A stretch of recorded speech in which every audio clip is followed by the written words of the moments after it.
Du haut de la tribune, j'observais, j'étais dans le même alignement que les leaders à l'époque. Je veux parler de Sidya Touré, de Cellou Dalein, de François Lucien Fall, de Mouktar Diallo, de Diané qui était là, avec Guéro, comment dirais-je, Bouak Aboukar Silla, Baouri. J'étais dans le lot. J'étais dans le lot. Et la preuve d'ailleurs, c'est que quand le gaz lacrymogène est venu, c'était ma première fois de respirer le gaz lacrymogène, eh bien, nous ne savions pas que faire. Il y a Dr Saliou Bella qui nous a donné une infusion, une plante, je ne sais pas si c'est tisane ou quoi, ou c'est fait de citronnier, je ne sais pas, hein, pour nous permettre de neutraliser et de respirer. Et quand les gens commençaient à tomber, on n'entendait pas le bruit des crépitements des armes, parce que le stade était plein. Alors il y avait la débandade, ça criait par-ci par-là. Mais on voyait donc les gens tomber comme des mouches. Et c'est là où Sidya s'est exclamé. Mais c'est de l'hystérie ou quoi? Moi qui suis monsieur, non, président, c'est pas de l'hystérie ça. Ils sont en train d'être abattus, ils sont en train de mourir. On est en train de tirer sur eux. Les gens, voilà, mouraient comme des mouches. J'ai vécu. Et quand la tribune s'est dégarnie pratiquement, nous descendions, c'est devant moi que le béret rouge, je parle du béret, c'est le militaire qui était encagoulé est venu s'attaquer au président Cellou. C'est devant moi. Il a d'abord demandé de venir. Cellou a dit, il n'en est pas question. Si vous voulez, c'est vous qui venez. En tant qu'homme, il a parlé ainsi. Et le militaire, il est venu. Mais la suite, vous la connaissez.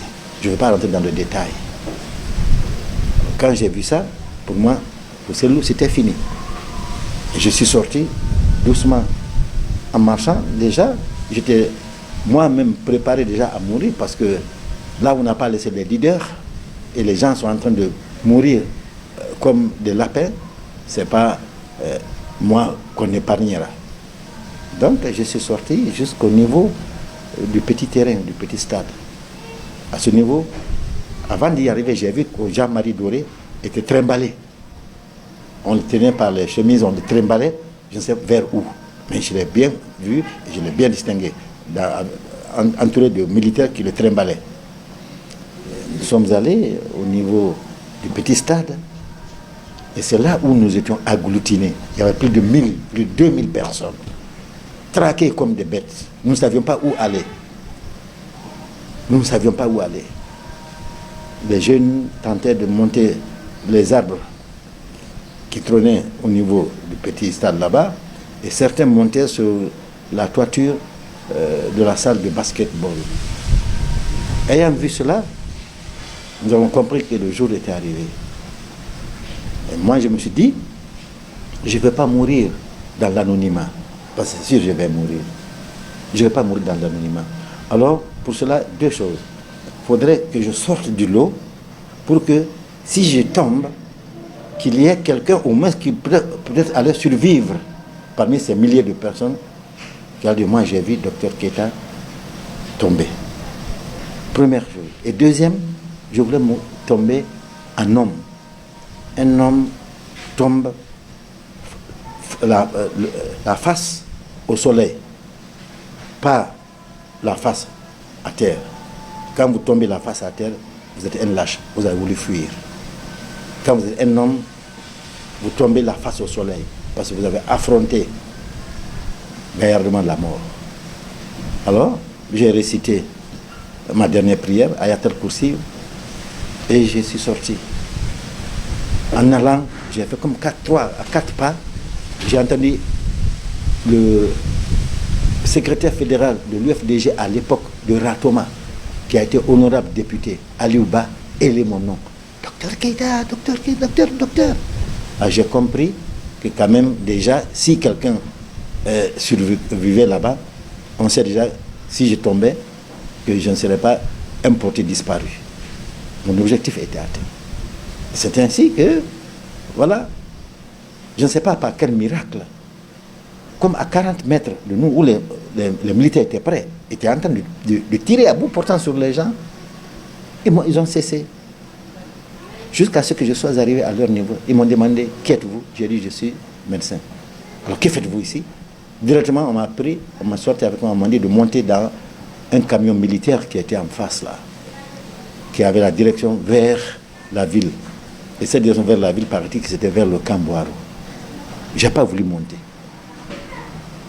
Et c'est là où on a pris un gros bois, le bois de chauffe, pour essayer de casser ma tête. Un monsieur, un militaire, je ne veux pas reconnaître sa figure, mais il était trapu avec casse militaire, comme s'il allait en guerre. Il a pris le bois de chauffe. Il a voulu à force fracturer ma tête. C'est là où j'ai mis ma main et voilà, mon doigt a été fracturé là. Et j'ai continué le chemin, j'ai été frappé dans le dos, blessé, chemise déchirée. Et je vais devant, je rencontre alors un civil, l'unique civil qui appartient au lot que j'ai rencontré. Je vois encore sa figure. C'est lui qui m'a attrapé au collet comme ça, de manière très agressive, en lançant certains mots que je ne vais pas relayer ici, parce que c'est sensible. Mais heureusement, il m'a assimilé à quelque chose, à une communauté. Bah, comme Dieu sait bien faire les choses, l'instinct de survie, j'ai la chance quand même de parler plusieurs langues nationales de Guinée.